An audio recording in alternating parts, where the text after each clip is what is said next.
سلام، به این گفتگوی ویژه خوش آمدید. مشکلات مهاجرین و برگشت کنندگان این روزها بیش از هر زمان دیگر دامنگیر افغانها شده است. همسایگان یکی پی دیگر تصمیم گرفتند تا مهاجران افغان را بیرون بسازند.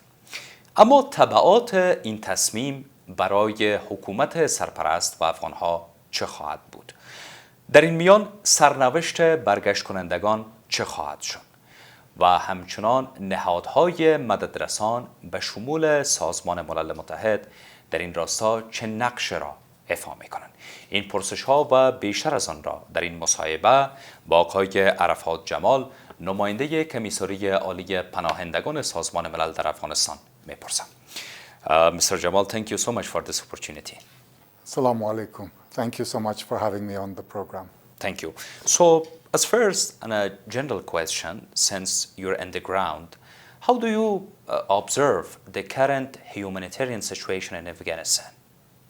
On the plus side, the country has not experienced conflict for 4 years. So what we are not seeing is people being displaced through conflict or war. However, Afghanistan is suffering, and we've seen recent reports from UNDP and UNICEF point to the fact that between 2/3 and even 3/4 of the population is living at the poverty level. So the situation is quite bad. If we add to that the drought that is enveloping the country, we can say that Afghanistan is in a very, very fragile situation right now. Mm-hmm. So, as you said, when we are looking with the neighborhoods, Iran and Pakistan both are deporting the Afghan migrants. What happened? Why they do not want to keep the Afghan refugees as 14 years ago? What we need to recognize is that for the last 40 years, when Afghans have been in need, both Pakistan and Iran have opened their borders. They've opened their borders, they have provided them with assistance, with access to education, with access to health, and with other facilities. So we have to thank them for their generosity. Today the situation has changed, and as we are seeing, both countries have decided to take action to make Afghans leave these countries. I think the reasons are complex. Our message to them, though, is whatever you do, please treat people with dignity. Make sure that anybody who returns voluntarily and returns with an idea to be able to rebuild their country. It is not in either country's interest to have a return that is chaotic and unstabilizing. Mm-hmm. How did you find their decisions? Is it a political decisions to bring some pressure to the interim government of Afghanistan? It's difficult for me to know the motivations, but what we see on this side of the border is the consequence of those decisions. And I think we see this the world over, where sometimes a politician may make a decision for a certain reason, but on the ground what we see is a very inhumane treatment of people. And unfortunately, and I've been to all the borders, to Torkham, Spinboldak, Milak, and Islam Qala, and what I've seen is a people who are hurt, who are in distress, and who are unhappy. Mm-hmm. So, since you have been in all the borders and seen the situation in a near perspectives, how did you find the deported migrants of Afghanistan? How was their situation, and how the host communities treated that during the deportation?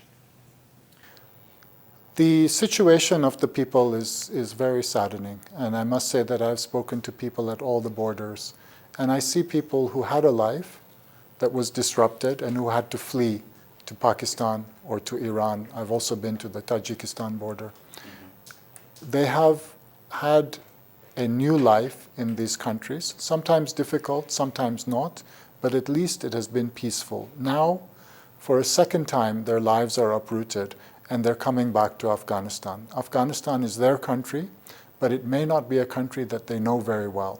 Some of them are not even born in Afghanistan.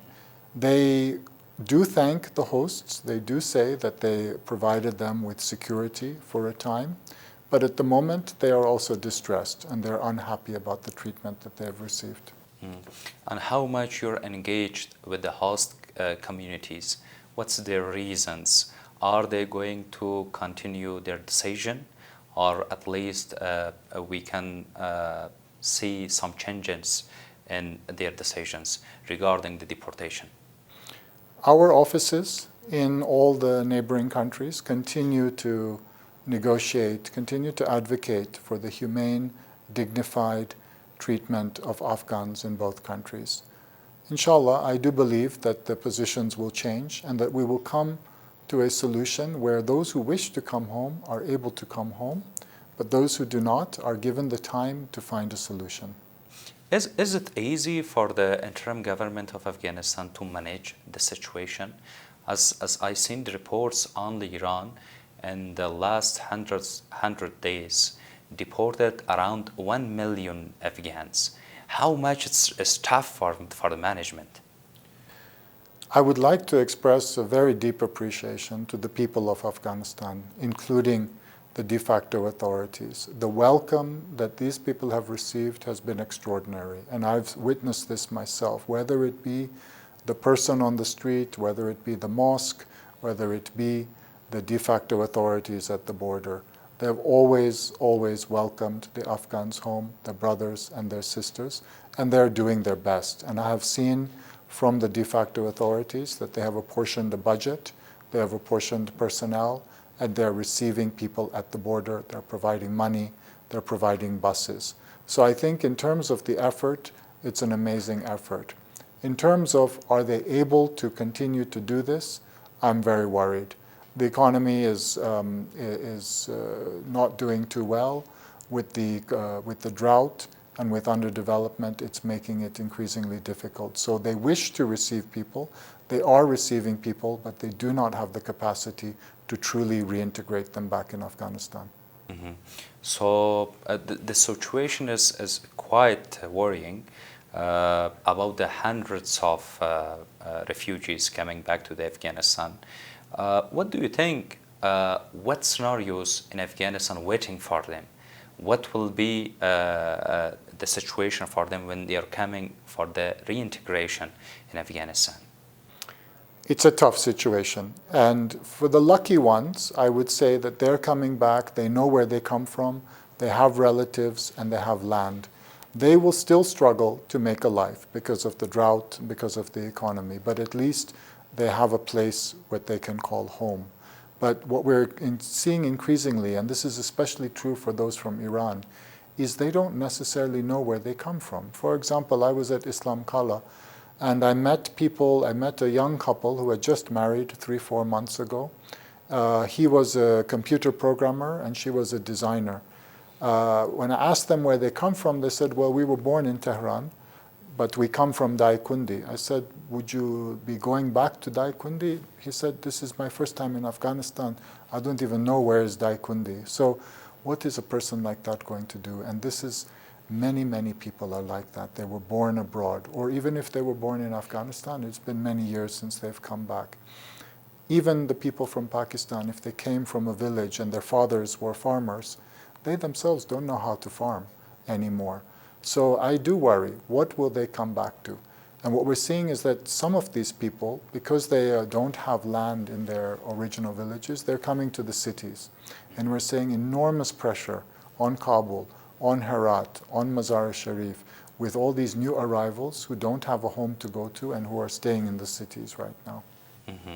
One of the main concerns that the refugees and returnees have, that is the host communities during the deportation process are not respecting the dignity of these peoples.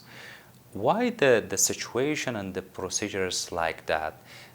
If you talked with the host communities, why they are not doing this process in a clear vision with respecting the dignity of the returnees who are coming to Afghanistan? I believe that all these countries in the region have in the past displayed solidarity and brotherhood with the Afghans, and over 40 years they've done it. So our appeal to them today is don't stop now. And you are right that at the moment the situation is often not humane, often not dignified. We are very strongly appealing to both Pakistan and Iran and Afghanistan, of course, to come to the table, to sit together and to talk about how to resolve this issue. If they sit together and talk about it, we can, inshallah, have a return that is dignified, that is voluntary, and that contributes to stability in Afghanistan, it contributes to economic growth, and it contributes to regional harmony. But in order to do that, people have to be able to talk to each other and to respect basic human rights of people. Mm-hmm. As we seen the reports and even talked with some of the returnees, in many cases even they cannot move their assets from the host communities to the Afghanistan. And that's the situation that even the local government in Iran or Pakistan are not helping them. Is there any plan or any policy to advocate for the people to at least bring their assets to the Afghanistan? This is one of the reasons why we very much insist that the party should come to the table. These are the kind of issues that can be discussed. I do believe that nobody wants to be dishonest and nobody wants to cheat the Afghans, but sometimes what's happening is in the rush of deportations, we are seeing examples of this. We are seeing examples where people have not been able to bring their goods, to bring their salaries, and other such things back to Afghanistan. But if the parties sit at the table, we can talk about this. We can see in an orderly fashion how they can bring it back. And I think it's in the interest of both Pakistan and Iran. Many of these people have started businesses. Many of them have linkages with these countries. Imagine if they come back and they start a business here and they have the linkage back to Pakistan or back to Iran. This will benefit all of us. So this is why we really insist on this process of sitting at the table and discussing these issues properly. Some days ago, we just heard that 3 parties, including the interim government of Afghanistan, United Nations, and host communities, are going to hold a summit regarding the current concerns. What happened to this summit? When we can see that it's going to hold? It will be in Afghanistan or any other country? And how much, in your perspectives, it's important right now? Exactly, and this was, I believe, this was when our High Commissioner was here. He did meet with government officials, both in Kabul and in Iran, and they have agreed in principle to meet. So now the question is just to find the date and also to mobilize international support, because the other element is if the parties sit at the table, I do believe that we can also appeal to the international community to provide more support. So this is what we're trying to organize. So it is agreed in principle. We don't yet have a date. So right now, if we come to the UNHCR mission in Afghanistan, what is your priorities? What is UNHCR doing right now, and how do you help Afghan returnees who are coming in this bad situation to Afghanistan? So we are, on the one hand, we're working on the humanitarian diplomacy, as mentioned, so bringing the parties to the table. This is probably the most important part. If they come to the table, we can avoid a lot of the chaos that exists currently. The second level is at the border. When people come to the border, what UNHCR does is we provide hot food, we provide a cash assistance, and we provide transportation to their place of origin. Third is what happens inside Afghanistan, and this is really the most probably important area. What UNHCR does is we help to provide housing, we help to provide jobs, and we help to provide cash assistance as well to people, plus some other assistance. I would like to stress that all these activities we do jointly as a United Nations family. And when we work together, we are really able to meet the needs to a certain extent of the returning Afghans. If especially we talk about the emergency relief assistance that you're doing to the Afghan people, what is this emergency relief? You're paying cash to them, you're giving some shelters like foods. What is this emergency relief kit? Yeah. So the immediate assistance is indeed we provide a cash grant. This is $156 per family plus another about $30 or so for transportation to the family. For those who are more vulnerable, we also provide some different items, a cooking set, blankets, other things. For most of them, we provide a hot meal as well as soon as they arrive. And then what we do is we identify particularly vulnerable people, and we follow them to their homes, and we try to provide further assistance as well. And what about the housing? The main needs of these people is housing in Afghanistan. As you said, many of them, even it's their first time in Afghanistan and do not have any land here to come and build their homes. What about the housing procedure? How the UNHCR is going to help them? Yeah. We certainly don't have enough budget to help everybody, but what we try to do with our budget is we identify people who are more vulnerable than others. Now, it is true that they have to also have access to land. If they meet those criteria, that they're vulnerable and they have access to a land, we try to help them to build a house. And then we build a full house. Actually, what we do is we let them build it. So we give them the cash. It's about $4,500 per house. It can be more in places like Herat because we built them earthquake-proof. But they actually get the money, and then as long as they can prove that they have built the house to the right specifications, we will pay them the money to have built that house. So that's the housing side. So, as you said about one of their stories that you met a family, there's lots of people who are skilled people, who have great education in the other countries as refugees. Is there any plan for them to create job for them or reintegrating them in the Afghanistan job centers or other fields that they can help their own country and work in their own country? Yeah, I'm glad you're asking this question because I think that really if Afghanistan views these people as a resource, as skills that are not necessarily there in Afghanistan, we can go very far. At the moment, we are trying to do our best to identify people, and one of the things that we do when we identify those with skills, either if they're entrepreneurs, we can provide them with a cash grant, around $1,000, to help to start a small business. Otherwise, if they work in other industries, for example, artisans, we do run projects where artisans can find employment. But I think these other people, the really skilled professionals, the doctors, the computer programmers, the designers, etc., I think that's our challenge in front of us. I must say that as UNHCR, we don't yet have really strong programs for this, but I have just hired some new staff working on livelihoods, and I've asked them to particularly look into this issue because we can turn this story of human tragedy into a story of success if we are able to identify them and place them in the right professions. If we talk about the numbers, how much people did you help to create their own businesses? Especially if we talk about the newly returnees who came to Afghanistan. Is there any people who got help from the UNHCR and started their own businesses in Afghanistan and operating right now? Yes.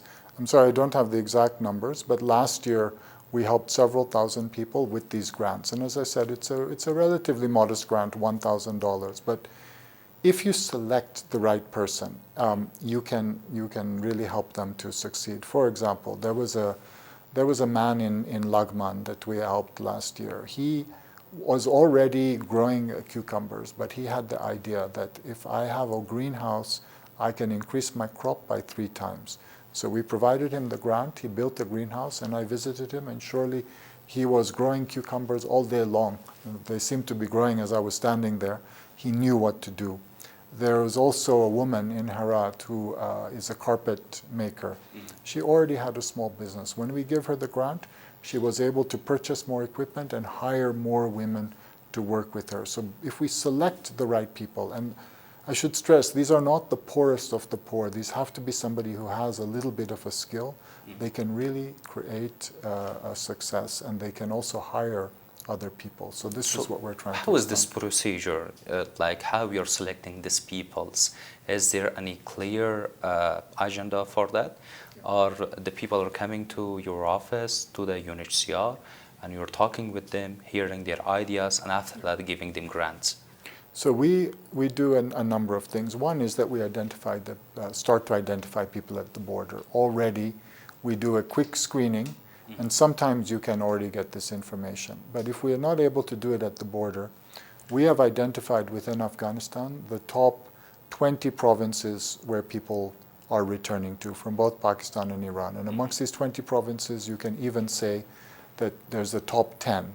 You know which ones they would be. They would be Kabul, Nangarhar, Herat, Balkh, Kunduz, Farah. These are some of the places to which people are returning, and these are where we focus. And again, I would say, together with the rest of the UN system.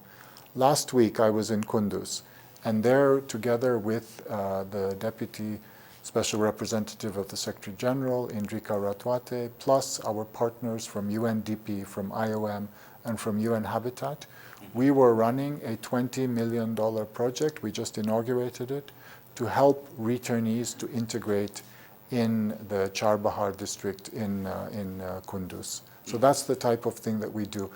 The way that we identified these people was it was an area of high return. So we knew that we wanted to focus there.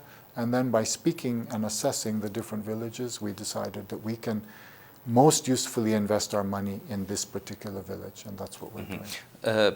You mentioned about that $1,000 grant that you're giving to these skilled people. It's only for the one time, or you're working closely with them that during growing of their business? At the moment, it's one time. However, we are exploring also microfinance, which could be more repeat, and we're also looking into graduating people into other programs. We focus on very small grants, but there are other agencies and other institutions that then do more continuity. So when we are talking with all of the UN agencies currently operating in Afghanistan, they all have the one concerns. It's about the reduction of funding in Afghanistan.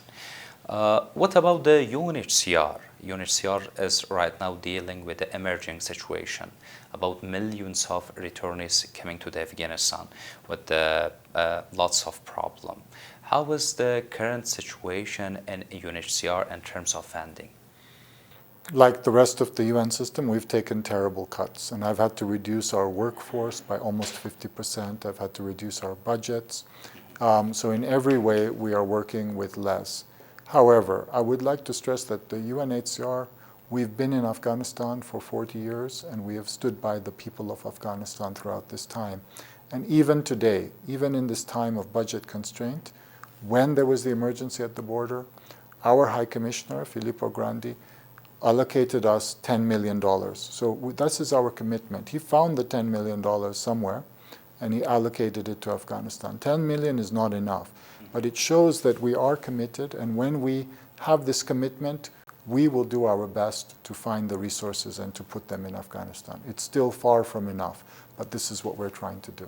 If the situation is going like this, the funding reduction is going to continue same as the situation, what is your alternatives? What the other ways the UNHCR, including the UN agencies, have to at least work and operate in Afghanistan?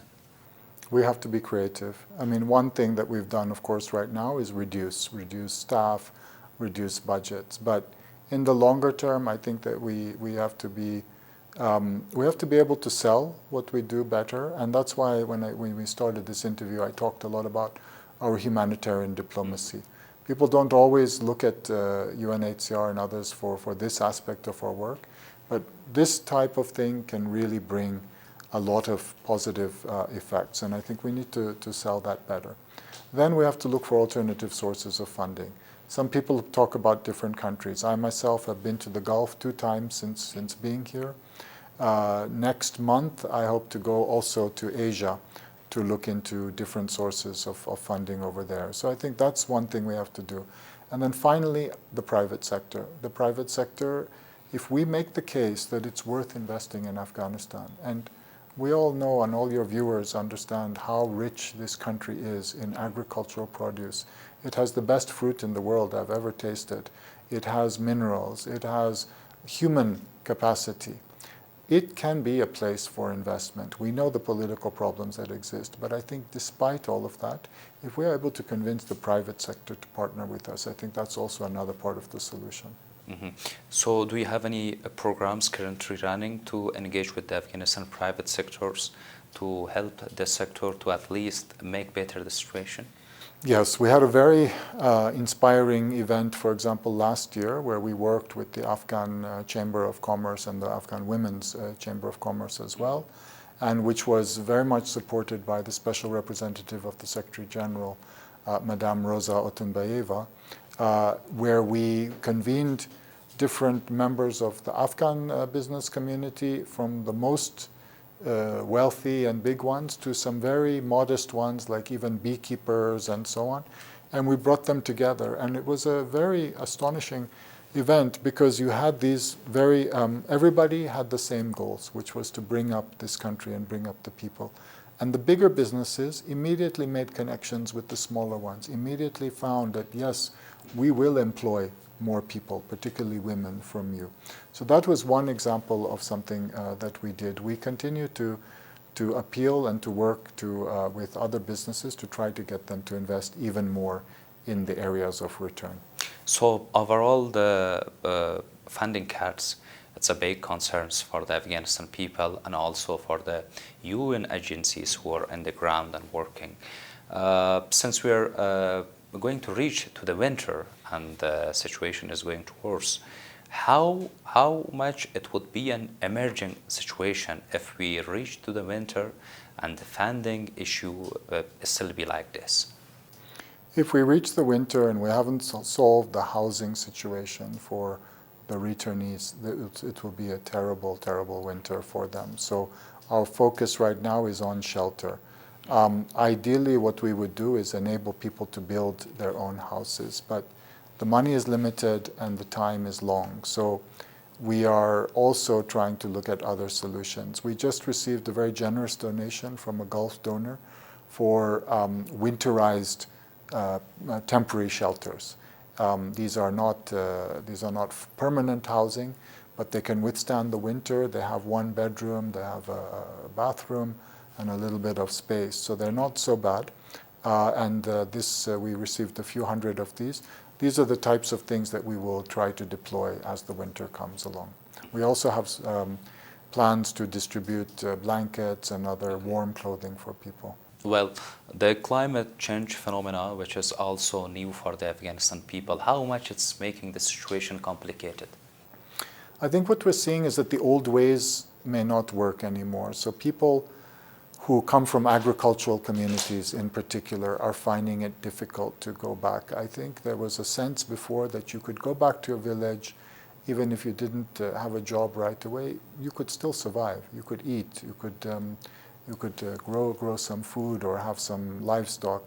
That's a big change right now, and we're hearing it all over, that farmers are saying they can no longer make a living anymore. We're also seeing it's climate change, but it's also the misuse of some of the natural resources, in particular water. And I think, unfortunately, I've seen a lot of examples where the extraction of water is not done in a responsible way, and it depletes the aquifers around the country. So it's looking bad, and I think the main thing is it's changed the old ways, where people could survive before, they're no longer able to survive. And then, of course, Afghanistan does suffer from natural disasters, from flooding and from earthquakes. So these kind of shocks also destabilize people even as they're starting to begin their lives again. Mm-hmm. Since we're short in time, I just want to have my last question, that right now we are experiencing a worst situation in terms of returnees coming to the Afghanistan. It's not an ideal procedure that we are witnessing. What's your message to the host communities, the communities that right now deporting the Afghan people, how they can right now help the Afghanistan people and can make better the situation? My message to them would be that we thank you for your decades of brotherhood, solidarity, and generosity with the people of Afghanistan. Don't stop now. You've done it for so long. People have benefited. Why would you want to let go at this point? If we come together, we can make sure that human dignity is intact, that your Muslim brothers and sisters are able to come home safely, to build Afghanistan, and to make a neighborhood that is profitable to all of us. So we really appeal to the parties, come to the table. Let's not forget our humanity. Let's not forget also our own self-interest, and let's work to build a better Afghanistan together. Mr. Arafat Jamal, UNHCR representative in Afghanistan, thank you so much for your time and interview. Thank you so much. Thank you. و سپاس از شما که بیننده این گفتگوی ویژه بودید. خدا نگهدار.